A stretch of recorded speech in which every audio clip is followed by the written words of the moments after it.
Bismillahirrahmanirrahim. Assalamualaikum warahmatullahi wabarakatuh. Perkenalkan, nama saya Woode Ilastiani dengan NIM F1D221030 sebagai moderator kelompok 4 yang beranggotakan Nurlita, Hasbia, Woode Ilastiani yaitu saya sendiri dan Nur Fitria. Untuk mengefisiensi waktu, maka marilah kita melangkah pada pemateri yang pertama, yaitu Saudari Hasbia. Kepada saudari saya persilakan. Oke, baik. Terima kasih. Saya akan membacakan materi pertama, yaitu proses pengolahan kata. Proses pengolahan kata atau prosesor berarti mengolah kata atau membuat kata, yang sehari-hari dikenal dengan kegiatan pengetikan. Kegiatan ini meliputi pembuatan naskah, dokumen, atau surat menyurat.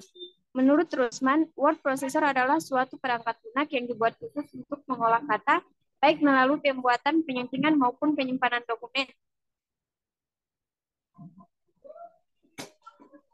Oke, next. Untuk fungsi word processor antara lain, pertama, pembuatan dokumen, dan penyimpanan dokumen ke dalam suatu file, serta mencetak dokumen yang telah dibuat.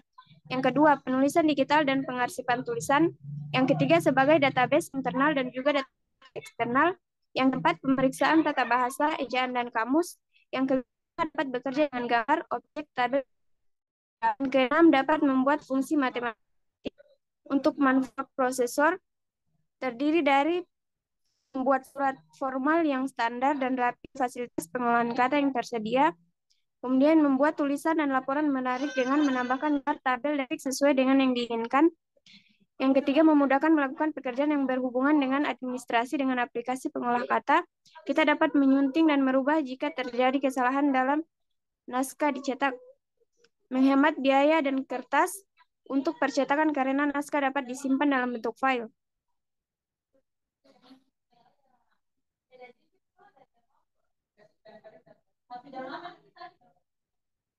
Untuk peralatan kerja Word, terdiri dari title bar. Title bar atau baris judul digunakan untuk menampilkan data file yang aktif. Terus yang kedua itu menu bar. Menu bar adalah baris yang memuat sekumpulan menu berupa tulisan, yaitu file, edit, view, insert, format, tools, table, windows, dan help. Yang ketiga itu toolbar. Toolbar adalah baris yang memuat sekumpulan ikon berisi perintah-perintah Microsoft Word. Biasanya terletak di bawah menu bar. Yang keempat yaitu ruler atau mistar. Digunakan sebagai alat bantu dalam mengukur margin, tabulasi, dan paragraf. Yang kelima yaitu scroll bar.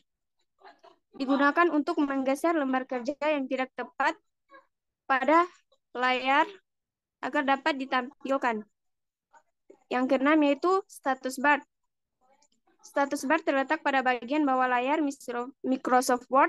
Status bar berisi informasi mengenai halaman yang kita sunting. Yang ketujuh yaitu kursor. Kursor berbentuk garis vertikal yang senantiasa berkedap-kedip. Terima kasih kepada saudari Sapna. Maka marilah kita melangkah pada pemateri yang kedua, yaitu saudari Nurlita. Kepada saudari saya persilakan. Saya Nurlita dengan NIM F1D221009 akan membawakan materi tentang sejarah desktop publishing. Sejarah penerbitan desktop pertama kali dikembangkan di South Park pada tahun 1970-an.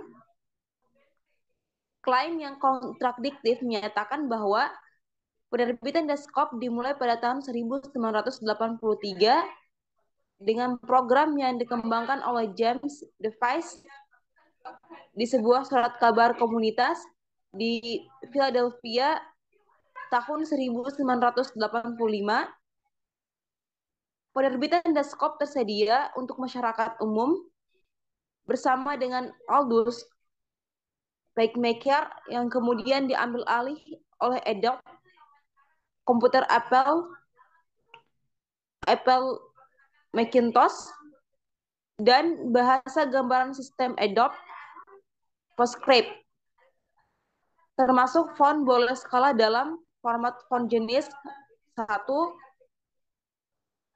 atau font type 1.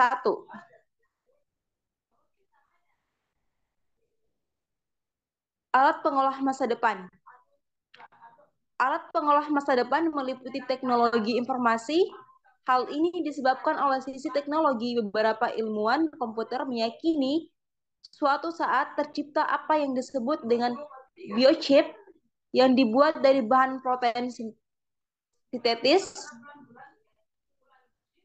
Robot yang dibuat dengan bahan ini kelak akan menjadi manusia tiruan. Sedangkan teknologi yang sedang dalam tahap penelitian sekarang ini yaitu mikrooptik serta input-output audio yang mungkin digunakan oleh komputer yang akan datang.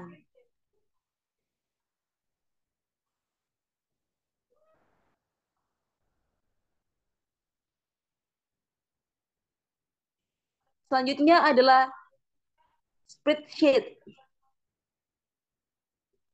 Spreadsheet adalah program untuk membuat lembar kerja dalam layar yang serangkul baris dan kolom yang dapat diisi dengan teks dan formula.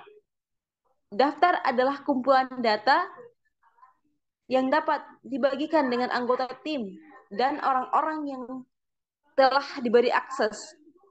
Anda akan menemukan sejumlah template daftar siap pakai untuk menyediakan titik awal yang baik untuk menata item daftar. Saat membuat daftar, Microsoft Anda dapat menghemat waktu dengan mengimpor lembar bentang Excel yang sudah ada. Metode ini mengkonversi judul-judul tabel menjadi kolom dalam daftar, dan data lainnya diimpor sebagai item daftar. Mengimpor lembar bentang juga merupakan cara untuk membuat daftar tanpa kolom judul default.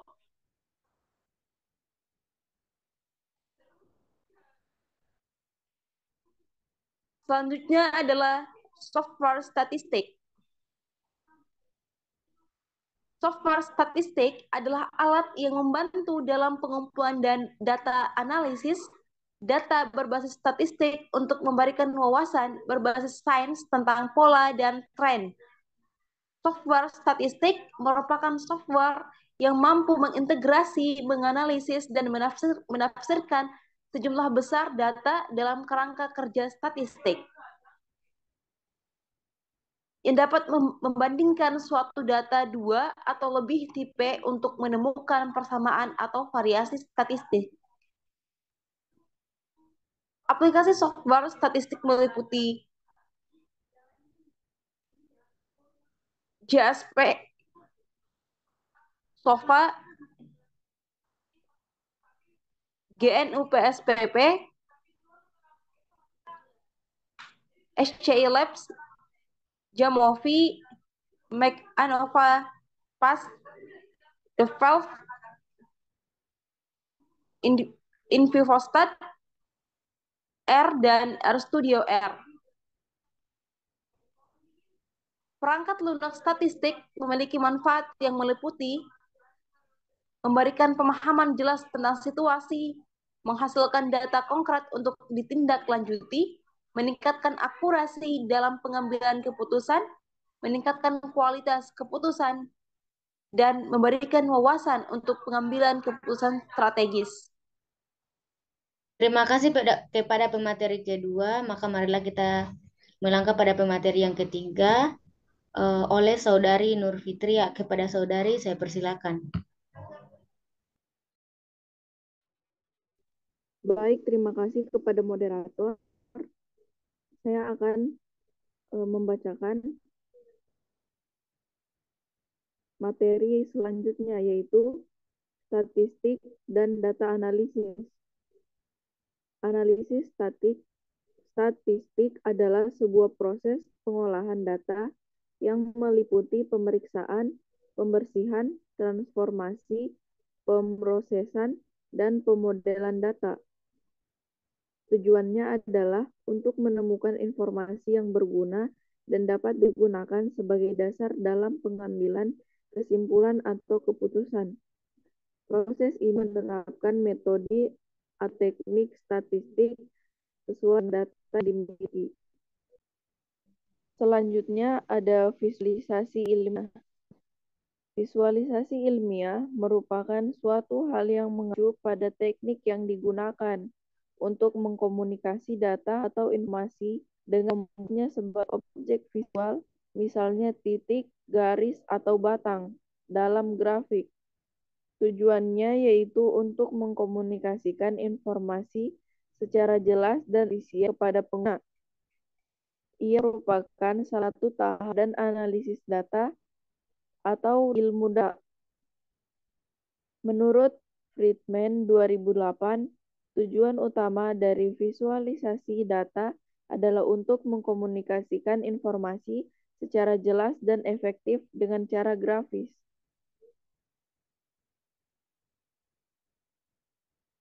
Yang selanjutnya ada perhitungan resiko. IT risk management secara umum. Resiko definisikan sebagai hasil kemungkinan atas kejadian dan dampak dari sebuah kejadian yang dapat terjadi. Dalam teknologi informasi, risiko definisikan sebagai hasil dari aset dan kerentanan sistem terhadap risiko dan ancaman ditimbulkan bagi organisasi. IT manajemen adalah penerapan dari prinsip-prinsip manajemen risiko terhadap perusahaan yang memanfaatkan teknologi informasi dengan tujuan untuk dapat mengelola risiko-risiko yang berhubungan dengan perusahaan tersebut. Risiko-risiko yang dikelola meliputi kepemilikan, operasional, keterkaitan, dampak, dan penggunaan dari teknologi informasi pada sebuah perusahaan. Hambatan umum terhadap data dan sistem teknologi informasi meliputi yang pertama, kerusakan perangkat keras dan perangkat lunak. Yang kedua, malware. Yang ketiga, virus komputer. Yang keempat, spam, and phishing. Yang terakhir, human error. Baiklah, itulah tadi pemaparan terakhir dari kelompok 4. Selanjutnya saya kembali kepada moderator. Terima kasih kepada pemateri-pemateri yang telah memaparkan materi pada malam hari ini. Sekian dari materi kelompok 4. Jika ada yang ditanyakan, mohon menulis dan mengirim di forum diskusi kelompok 4. Terima kasih. Wassalamualaikum warahmatullahi wabarakatuh.